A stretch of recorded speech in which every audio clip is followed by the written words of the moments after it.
the Houston Rockets. The Houston Rockets are on a 13-game losing streak, which is horrible. I mean, when James Harden first got traded, the Rockets went on a 5-game winning streak, I believe. Their defense was one of the best in the NBA. Christian Wood gets hurt. He goes down, and that kind of ruins a lot of the momentum for them. He's still been out. I think if it wasn't for Christian Wood getting injured, he would have been an all-star this season. So him getting hurt has a lot to do with why the Rockets are so bad right now.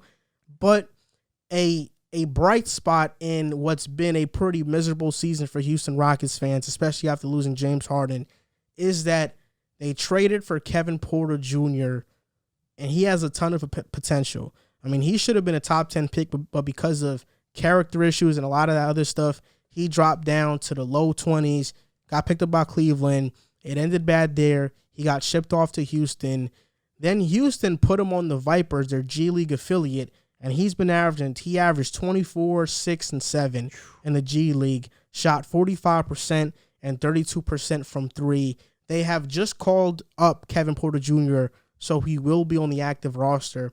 What do you expect from Kevin Porter Jr.? Do you think he'll make an immediate impact? Yeah, I think he should come in and immediately be playing well. I don't think his play was ever a question. You mentioned the only thing that made him not a top 10 pick was the character issues, and it's followed him right to the NBA. It's the reason he didn't start out playing this year, the reason he got his locker taken by Taurean Prince, and then the reason why he got shipped out of Cleveland because he acted immature when they gave his locker away, which, again, was just his fault. So he can't get out of his own way, and if he can, he has all the talent in the league to be a star. You've seen it in the G League. I get it. It's not NBA-level competition, but it's guys who play at an NBA level. You know, it's no joke. It's no slouch league. So the fact that he's been putting up those numbers in the G League, he should at least be able to come in and give you something like 14 points a night on some pretty good shooting. And he was playing well in Cleveland when he had the opportunity to over the past 2 seasons, I believe. So, you know, the talent is 100% there, but it's just about getting him in check. I think they have a couple good leaders in that locker room in Houston that could try and get him on the right path, but that's the most important thing because he's got all the talent in the world. It's just about getting him on the straight and narrow. KPJ had some big games in Cleveland. He actually had one against the Rockets when he was in Cleveland. I think he should be playing a lot of minutes as soon as they activate him.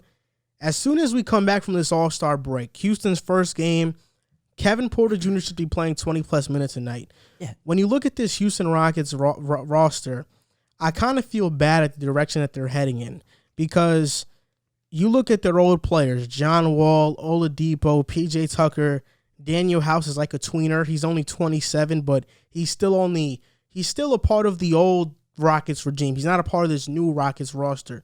Then you look at Eric Gordon as well, and young players. Christian Wood is a guy to be really excited about.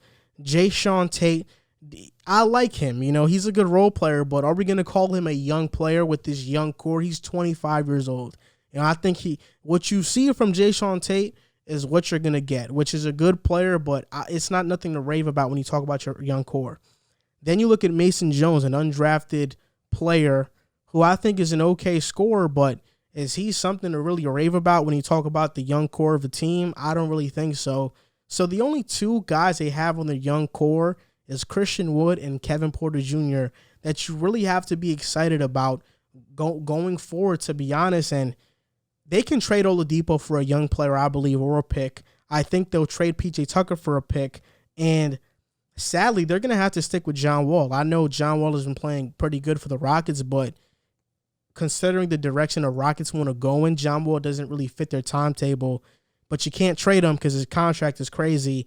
And Daniel House and Eric Gordon, I think they can stay. I don't mind them. But Houston has to really hope that one of the picks that they acquired lands into one of the top 10 or top 5 picks in this upcoming draft, because I believe they actually have a chance to land the top pick in this draft. It's not just next year's draft. It's actually this draft. If they can do that, we never know what can happen. Like, imagine going from James Harden to now lucking out to a Cade Cunningham or a Jonathan Kuminga or Evan Mobley. Especially the way lottery is now. Look at the year the Pelicans got Zion. I mean, I don't remember exactly where they were in the lottery, but they jumped up quite a few spots, I believe, to get to number 1. And there's a couple other examples over the past few years. So right now, according to Tankathon, the Houston Rockets are projected to get the 3rd overall pick in the draft. And it's their pick. Oh, they have their pick this year. So they are projected to get the number 3 overall pick in this draft. So moving forward, they could have a young core of Christian Wood or Kevin Porter Jr. and whoever else.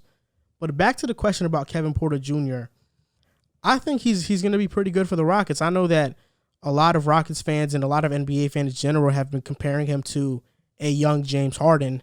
I don't see that. Everybody has to calm down. I know he's a lefty, so I can see where they get it. Yes, it's really easy to make that comparison, but Kevin Porter Jr. I think can be a great player, but we tend to forget that James Harden is special.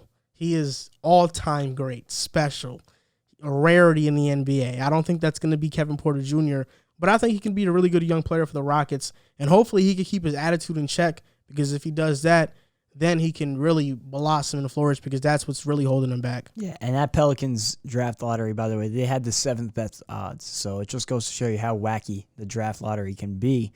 But you mentioned, the Rockets are kind of at a crossroads right now. They don't have anything to lose. I mean, they're one of the worst teams in the league. They're not going anywhere. So what does it hurt to put one of your 2 young guys out there with any potential for, like you said, 20 minutes a night? I think it would be very beneficial to see what you have.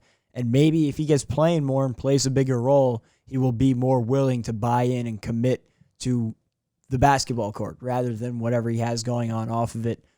But I think him and Christian Wood are 2 good building blocks, but you need to have some more pieces around them. And right now they don't. They need to figure out something to do with Victor Oladipo because he's not coming back. So you got to figure out a way to get something in return for him. And then from there, it's going to be a tough road ahead. But PJ Tucker's another move they can make.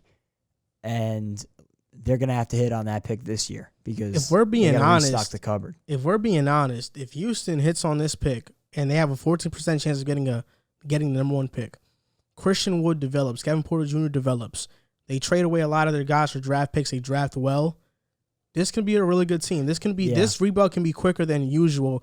This was the best year to trade James Harden because this is the most loaded draft class that we've had in a while. A lot of people are excited about this. I know we just had one in 2018, a really loaded one, but this is another really loaded draft class. It's deep. And who knows, if the Rockets rebuild correctly, they have a great team, Harden could come back later on in the future. I know a lot of Rockets fans are holding out hope for that. He could come back and win a chip with Houston, kind of like LeBron did with the Cleveland Cavaliers. I don't know about LeBron went to Miami, he won a chip, then he went back to Cleveland and won a chip for the city. James Harden goes to Brooklyn and wins a chip. He's going to win 2 chips. Then he goes back to Houston and he wins a chip there for his city and retires a Houston Rockets champion and a Brooklyn Nets champion. I'm telling you, Harden's going to do that. It's going to happen. Yeah? Yeah. And where do you think Kevin Porter Jr. plays a role in that? Shooting guard. What Kyrie's playing now. Harden's always been a point guard. He's always been a point guard. I do think Kevin Porter Jr. should play a big role on this year's team because they don't have there's no incentive for them other than to see what they have in their young guys, and there's only 2 guys really worth looking at right now, and that's Christian Wood and Kevin Porter Jr. So give him his minutes. I agree. I just hope that they don't prematurely fire Steven Silas because I think this roster that he's been given is not a good roster at all. This is coming off the coattails of the small ball roster, which was unsuccessful. So because of that, I hope they do give Steven Silas a little bit more time to see if he truly is a good or bad coach, because I think you can't make that decision off of this roster at all.